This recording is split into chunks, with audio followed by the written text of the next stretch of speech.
Juan Soto is putting the Padres on his back in San Diego. They are making a last-ditch effort to make the postseason. Jazz Chisholm Jr. made history for the second consecutive game. He's insane. Jason Hayward, he has all but found the fountain of youth down in LA. And speaking of LA, even though it's really Anaheim, the LA Angels could be eliminated with a loss today, like officially mathematically done. Their season could be over. All of that in today's MLB Recap, a series in which we recap every single game almost every single day. And just a reminder, if you're going to any last-minute games anytime soon, save yourself 20 bucks off using code Fuzzy on SeatGeek. All right, here we go. The Rays and the Orioles, Brandon Lowe and Austin Hayes, they traded RBIs early on, with Lowe's being his 21st home run of the season. He is so good as a power second baseman. No one scored for the next hour or so because Dean Kremer, he tossed a beauty. 5 innings, just 2 base hits allowed. He struck out 5. Over his last 10 games, he has a 2.9 ERA. I have no idea who Gray is. Who is this guy? Tristan Gray. That's his first career home run. Tampa Bay, they are using a bunch of guys to try and replace Wander Franco, who I have no idea. What's the update on Wander Franco?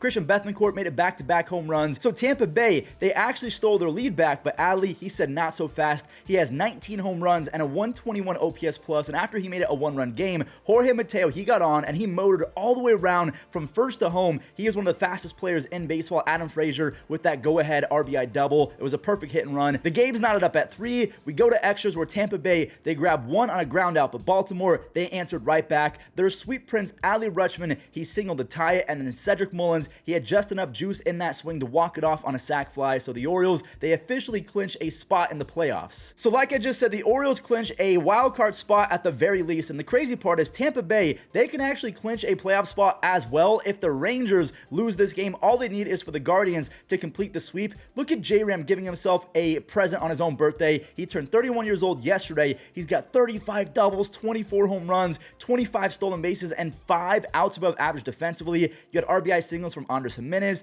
Tyler Freeman. Those base hits put Cleveland up by 3-1, and unlike 3-1 leads in the past, Cleveland, they got this thing done. Rookie shortstop Gabriel Arias played a 2 on a base hit. A few more scored, but that 2-run double from Andres completed a massive 9-run 4th inning, and the cherry on top was rookie starting pitcher Gavin Williams locking down the Rangers offense. He had 7 strikeouts, only 4 base hits over 6 innings. So even though the Rays lost, because the Rangers lost as well, both the Orioles and the Rays clinched a playoff spot yesterday. And in some other news for the Rays, it was announced that they have pretty much all but completed plans to build a $1.2 billion stadium in St. Petersburg. I have no idea why they refused to build a stadium in Tampa Bay, because a lot of people who go to Rays games say the reason why we don't is because of the location. It sucks. You have to go over a bridge or something like that, and they're going to put a brand new stadium in the same location that everyone hates.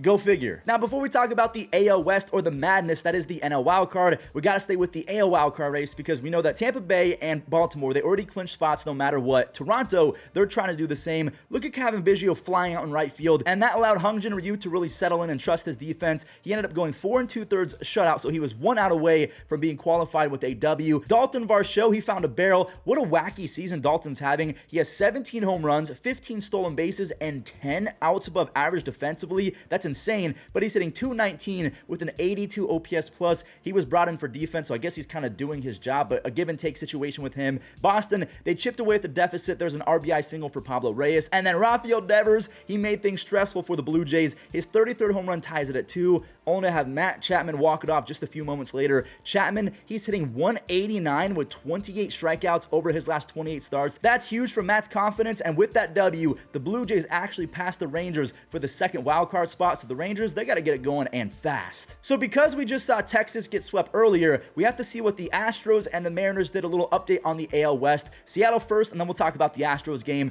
LA, they completely embarrassed the Mariners in front of their own fans. Jason Hayward, he is having one of the crazier Benjamin Button seasons of all time. Benjamin Button, he's a guy that aged in reverse. Jason Hayward went from washed up to full-blown stud. He's almost hitting .290 with 15 home runs and a 131 OPS plus at 33 years old. Colton Wong, he has 7 RBIs in his first 17 at-bats as a Dodger. And wait, did Austin Barnes go yard? Yes, yeah, you got to pack it up after that. That's his second home run of the season. He has a 28 OPS plus, one of the worst offensive seasons in Major League Baseball history, and the Mariners allowed that guy to hit a home run. Hayward had another RBI, and James Outman, the rookie, sent out his 21st home run. So both the Mariners and the Rangers got swept. That is fantastic news for Astros fans, and then on top of that, they had Framber Valdez going against the Royals. They also got home runs from Jake Myers and Yordan Alvarez. That gave Framber a nice little lead to work with. By the way, real quick, Jordan, over his last 11 games, he's hitting .400 with 5 home runs, 16 RBIs. He has a .510 on base percentage and a .1379 OPS. Framber, he cooked the Royals over 7 innings, allowing just 1 run in the second, but at least it was an unearned run. He lowers his ERA to 3.2. He has 183 strikeouts, so I think for the first time ever, he can get to that 200 strikeout milestone. Houston scored a few more. They went easy 7-1. They're now 1.5 game ahead of the Rangers for first place in the AL West. From the madness of the AL West to the madness of the NL wildcard, there are like 5 or 6 teams fighting for that final spot, including these 2 teams, and Arizona is going for a sweep of the Cubs. Lourdes Gurriel Jr., as you just saw, he doubled in a run, and after Chicago attempted to put up a fight, Ketel Marte, he sent them packing with a 2-run dagger. That's his 23rd home run. He has 15 RBIs and a .920 OPS over his last 24 games. He's been clutch for Arizona all season long. They do in fact complete the 3-game sweep of the Cubs, and they just traded places in the NL wildcard. The Cubs and the Diamondbacks did. Wait, hold on. Miami, they are also going for a sweep, and a W would actually tie them with the Cubs for that final wildcard spot. Josh Bell, he singled in the game's first run, and look who did it again. Jazz Chisholm Jr. for the 2nd consecutive game has hit a grand slam. He's the first Marlin ever to have a grand slam in back-to-back games, the 14th player ever to do that in history. Also, I just want to mention in the game prior, he had 3 stolen bases along with that grand slam. Only 2 players in the last 100 years have ever done that. Jazz is one of them. I don't want anyone to ever question the ceiling of Jazz Chisholm Jr. because he is a 40-40 talent. Jesus Luzardo, he shoved his way through 6 shutout. He struck out 8 Braves. Yes, this is all happening against the Atlanta Braves. Now, the Braves, they clinched a couple days ago, and it seems like they just forgot how to play baseball, or they're just kind of coasting right now, making sure everyone stays healthy. Luzardo, he carved. Soler was back in the lineup with a 2-run home run. He has 36. Jake Berger, he absolutely demolished a baseball, 450 feet on a 3-run Berger bomb. That's his 33rd home run. He's hitting .306 with 20 extra base hits and 23 RBIs with the Marlins. Nick Fortes with the little Christmas home run off of Nicky Lopez. The Marlins beat the Braves 16-2, and they do sweep the Braves. That means that Miami and Chicago are now tied for that final wildcard spot. Now, we're going to talk about the Giants and the Reds, but I want to fanboy real quick because what a nasty play from Xander Bogaerts. Xander's hitting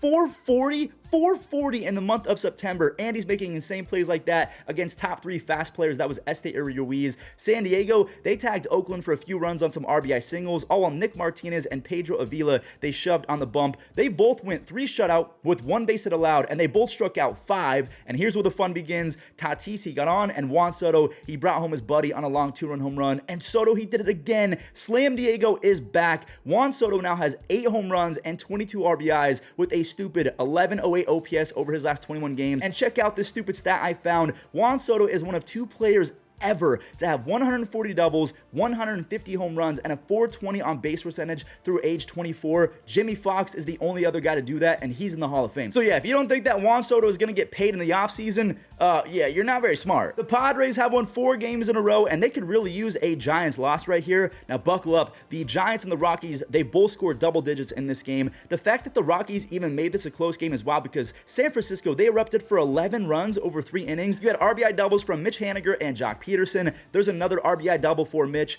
Brandon Crawford, hello, a 3-run tater. This is probably his final season. He's been pretty bad, but it's nice to see him still with some juice left in that bat. But here comes the Rockies. This Hunter Goodman kid is pretty good. 440 feet for that 2-run moonshot. He has 8 extra base hits and 17 RBIs in his first 17 big league games. This one went further. Brenton Doyle, another rookie, 445 feet for a 3-run laser beam. Now, this 2-run double from San Francisco rookie Patrick Bailey ended up being huge, and it was huge because those were the final runs for the Giants, and Colorado, they went on to score 5 unanswered runs to end this game. Camilo Duvall, he nearly blew it, but Taylor Rogers, the twin brother of Trevor Rogers, who was also on the Giants, he helped out and got it done. What a game. The Giants barely squeaked past the Rockies 11-10. The Padres are now 6 games back of the wild card. They also have the easiest schedule in baseball. The Giants are 2 games back, so the Reds, they cannot afford to lose this game. Like, they cannot. Spencer Steer, he tried to get a little rally started with a bloop, but look at DJ Stewart making a diving grab. He flew out of nowhere. That stings right there. Francisco Alvarez jolted a 2-run double in the 3rd inning,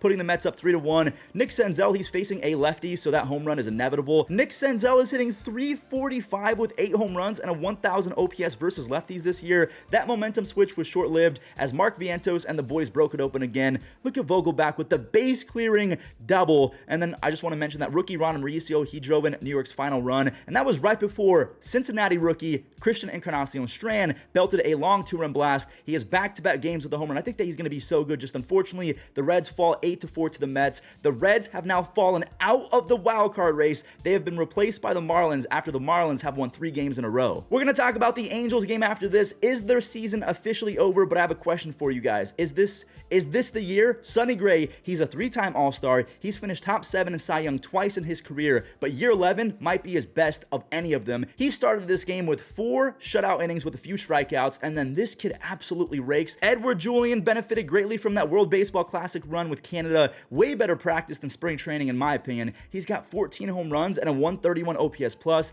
Back to Sonny Gray. He kept on throwing darts. He left after 7 shutout innings and 8 strikeouts. He only needed 81 pitches to get through those 7 innings. He has a 2.84 ERA and an AL best 2.85 FIP because he doesn't allow home runs pretty much ever. Right now, I still think that Garrett Cole is going to win his first Cy Young ever, but Sonny Gray, he's aging like fine wine. Polanco, he now has 13 home runs and a 122 OPS plus. The Twins, they've been playing red hot lately. If the Angels lose this game, they will be out of playoff contention and under 500 for the 8th straight year. Jake Rogers, he can swing it for a catcher. He has 18 home runs on the year and 24 home runs over his last 137 games. Make it 19 home runs in 2023 and 25 over his last 137. I for sure thought that a playoff team would snag Jake Rogers at the deadline, but I think that the Tigers really think highly of Jake Rogers because he calls a great game defensively and he can rake as a catcher. You can't find that very often in the big leagues. Alex Lang, he earned his 24th save, and yes, the Angels season is mathematically over again, and yeah, they finished under 500 again. Look at the rookie Jordan Walker laying out to rob Kyle Schwarber. His defense is slowly improving, at least in my opinion. I don't watch him every single day, but Cardinals fans, what do you think of Jordan Walker defensively? The Superstars then delivered for St. Louis with Goldie smacking a 2-run double and then Arenado doubling in Goldie. Goldie and Nolan, they wanted more. Paul Goldschmidt now has 25 home runs and a 125 OPS plus in a down season. That's his lowest OPS plus since 2019. He is so good if that's a down season. Arenado, he singled in one more, but here comes the Phillies. Alec Boehm, he quietly has 91 RBIs and a 111 OPS plus after his 17th home run. Nick Castellanos, he ties it. And now it's untied because rookie Jordan Walker, he's breaking out right before our very own eyes. That's his 16th home run, but check this out. Over his last 28 games, Jordan Walker is hitting .315 with 6 home runs, 17 RBIs, and a .950 OPS. Ryan Helsley, he came in for the final inning. He struck out 2, and the Cardinals, they went 6-5. If they can get some dang starting pitching, they're going to be good in 2024. I have absolutely no idea how Miguel Andujar hit that baseball out. Like, it was kind of a blast from the past moment because he's facing his former team, the Yankees, and it still blows my mind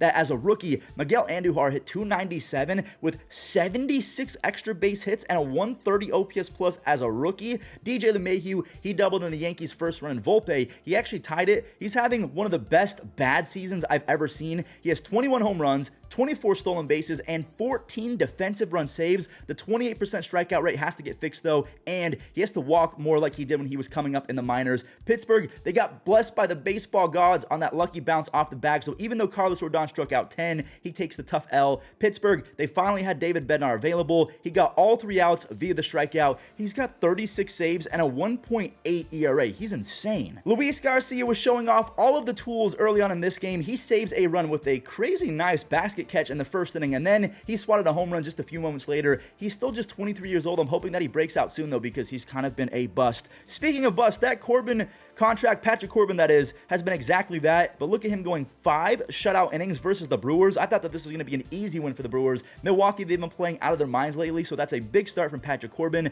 Corbin, he did surrender the lead on a sac fly in the 6th inning, but that was it. And not gonna lie, it was pretty boring until the 11th inning when Joey Meneses pretty much won it for the Nationals on a sac fly. A very boring game. Robert Garcia tossed the final 2 innings. Yeah, the Brewers, they lose 2-1. Before we do today's Mac of the Grid, one more update on the standings. So the Orioles and the Rays are both in the playoffs, whether that's the AL East or the wild card. The AL Central is all but over. The Astros have a 1.5 game lead over the Rangers and a 2.5 game lead over the Mariners. The Brewers have a 6.5 game lead over the Cubs. The Cubs have lost 5 games in a row, and that's it for the divisions. I did forget to mention that the Dodgers and the Braves clinched over the weekend. We're going to the NL wildcard now. The Padres, they've won 4 in a row. They're 6 games back. The Giants are 2 games back. The Reds are a half game back of the Cubs, who've lost 5 games in a row. The Marlins are now tied with the Cubs because the Marlins have won 3 games in a row. Same with the Diamondbacks. The Diamondbacks are in the second place spot because they've won 3 in a row. And then the AL wild card, the Rays have already clinched a spot. The Blue Jays have the second spot, the Rangers the third spot, but the Mariners are just 1 game back of Texas for that final wild card spot. Today's Immaculate Grid is going to be tough. A 20-win season for the Blue Jays, the Orioles, and the Twins. Okay, this is going to be tough. Let me go with the Tigers and the Blue Jays. Daniel Norris. I really like this guy because he had a great story. He lived in a minivan. He just does not care about money, so I kept up with Daniel Norris. A 21 season for the Blue Jays. Didn't Doc Roy Halladay for sure. Okay, my rarity score is cooked. A Cy Young for the Blue Jays. I should have gone with Roy Halladay as the Cy Young because I don't know who has won a Cy Young for the Blue Jays aside from Roy Halladay. I'll have to come back to that one. A Twin and a Tiger. I'm going to go Willie Castro. Willie Castro is definitely on both teams. A 21 season for the Twins. I'm going to go Walter Johnson. He is a kind of good in MLB The Show. He throws very hard. I know that he won a bunch of games. A Cy Young for the Twins. I'm going to go Johan Santana because I don't know if Johan won 20 wins as a Twin. I don't know about that. A Tiger and an Oriole, Andrew Miller. Yeah, I think he started his career with the Orioles or the Tigers. He was on both teams. I know that for sure. A Cy Young for the Orioles. Did Jim Palmer win a Cy Young? I'm going to go, oh wait, actually 21 season. Could I? Okay, hold on. Let me think about this. A Cy Young. Did Mike Mussina win a Cy Young for the Orioles? I don't remember. Did he win 20 wins? I don't know. I don't think that he won 20, but I think that he won a Cy Young, but I might have to come back to that one. A Cy Young for the Blue Jays. Who else won a Cy? Man, this is going to be tough. I'm going to go Kevin Brown as a Cy Young winner for the Orioles, and if I get this wrong, I'm just going to give up. Okay, I'm just going to go Palmer. I should have gone Jim Palmer for this one. Jim Palmer, 74%, 21 season. I'm going to go Mike Mussina because I can't think of another Blue Jay. That was awful. I'm sorry. So I should have gone with Jim Palmer as my 20-win Baltimore guy. Oh, I could have gone with Robbie Ray as a Blue Jay Cy Young. I could have gone with Roy Halladay, Roger Clemens. I am stupid. We got cooked in today's Immaculate Grid. By far our worst ever entry, but I appreciate you guys watching. I hope that you guys had some fun. If you enjoyed, leave a like, subscribe, do all that fun YouTube stuff, and I'll catch you in the next one.